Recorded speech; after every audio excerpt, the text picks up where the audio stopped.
Antonio Brown has been on an apology tour as he tries to get back into the league last week. AB said that he owed the entire NFL an apology. Brown also apologized to former teammate Ben Roethlisberger, who he had taken shots at after leaving the Steelers. In an Instagram post, AB said that he never realized how good he had it with Big Ben and that he let his emotions get the best of him. Shannon, how much of an impact will these apologies really have? Yeah. Actions matter, because I've seen these apologies before, and when things doesn't go his way, he lashes out again. What do you mean? You had arguably a top 5 quarterback. What player, playing with a historically great player, does not realize? You didn't think I realized I knew what I had when I had John? You don't think guys realize what they had when they had Peyton Manning or Tom Brady or these great quarterbacks? You don't think Michael Irvin knew? Or Jerry Rice when he was playing with Steve and Joe? Yeah. Skip, you know. Let me tell you what AB said. Back when he was still with the Steelers. I don't even know if I have to play football if I don't want to. I don't even need the game. You know what I'm saying? I don't need to prove nothing to anyone. If they want to play, they going to play by my rules. Whoa. He actually believed that. You know why, Skip? Because the Steelers had been playing by his rules. Letting him come late to meetings, letting him come late to practice, acting like a D-fool on the sidelines. They were playing by his rules.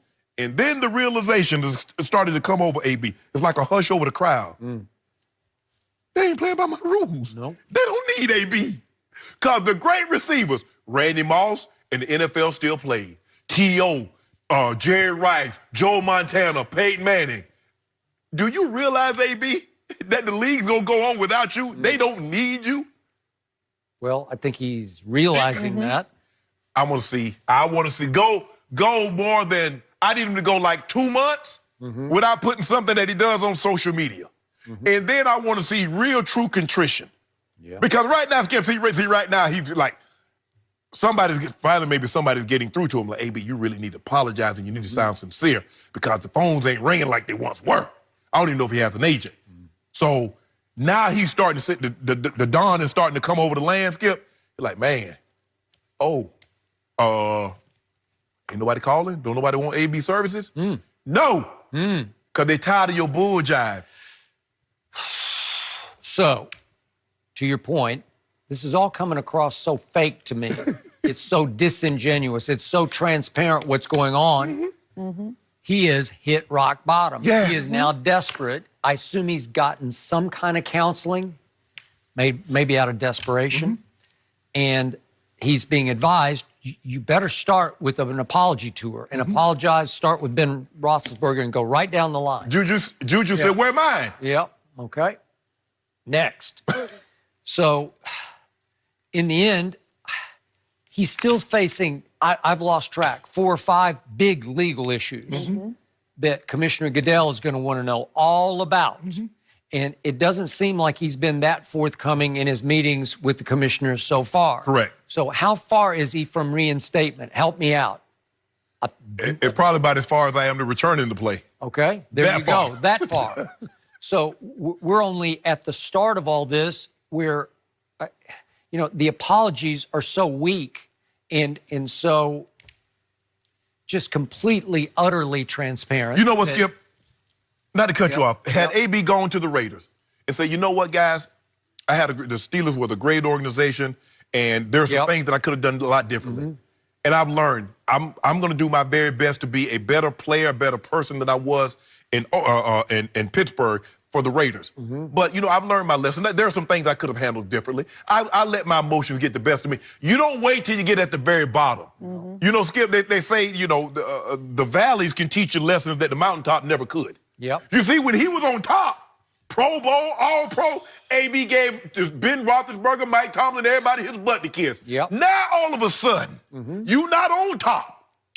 You want to kiss everybody else's butt. You see what? Yet, I still read, I think it was Saturday in Sunday's New York Post, that AB had a big negotiation with the people at Sirius Radio. He was going to do X number of shows, but they could only ask him about this and not that. And they came to an agreement, and he was supposed to be there at 5:30 p.m., and he winds up posting pictures from the restaurant Tao in New York City that just shamed him and obviously humiliated and greatly antagonized the people, like they're no fans now of Antonio Brown. So is it the same sort of behavior that we've seen repeating? Yes. Again? Okay. Yes. See, Skip, the moment that here, let me tell you what AB is a guy like this. The moment he feels you need him, this is what he's going to do. You see, the NFL is just like turn the blind eye. So let me apologize. So let me get back into good graces. See, Sirius reached out to him and like, okay, let's get something done. They need him. He felt that's what they did. They needed him. See, he's that type of guy. The moment he feels you need him, he's going to interact like this. There you go. As you mentioned, actions speak louder than words.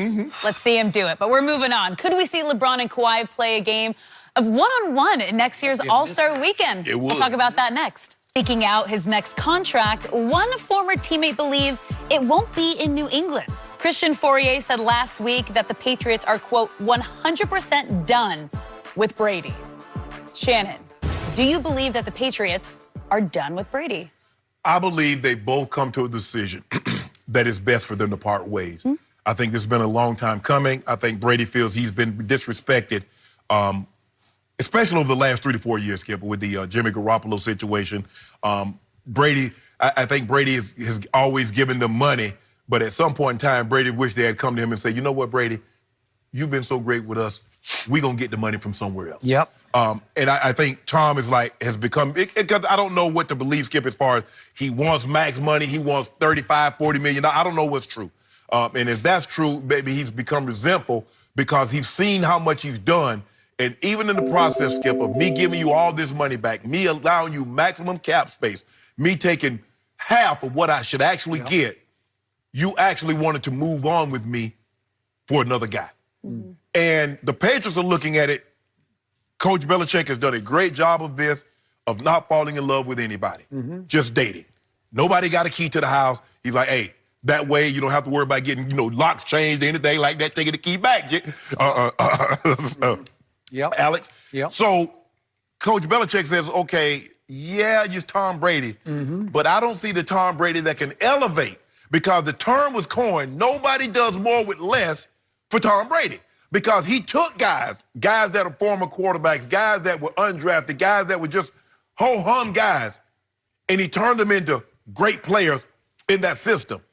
Now that he can't do that, Coach Belichick says, well, if you can't elevate the guys that we not be drafting a whole lot of first rounders. Remember last year, Skip, N'Keal Harry was his first rounder that he drafted in New England. New England, as a receiver. Every receiver. He's like, we're not doing that. We might get we might take an offensive lineman, a defensive player, but we're not doing that. And they're looking at, well, Brady's looking at like, y'all been very disrespectful. Coach Belichick, Patriots says, well, you can't elevate, something needs to give. You want max money, you can't amplify this team. Because, Skip, when you look at it, you look at the guys that went far in the playoffs, what can those guys do? All of them can make plays outside of the pocket. And what can Tom Brady do? Make plays outside of the pocket. Now, he can, that phone booth, he can go side to side. But once you force him outside that tackle box, Skip, he's a different player. And now the guys have gotten so talented. You look at Russ, you look at Lamar Jackson, Deshaun Watson, Patrick Mahomes. All those guys can make plays outside of the pocket, be it legs or with their arm. I do believe, Skip, that they've come to an agreement. I don't know if it's 100% they're done with Tom. I don't know if it's 100% Tom is done with them.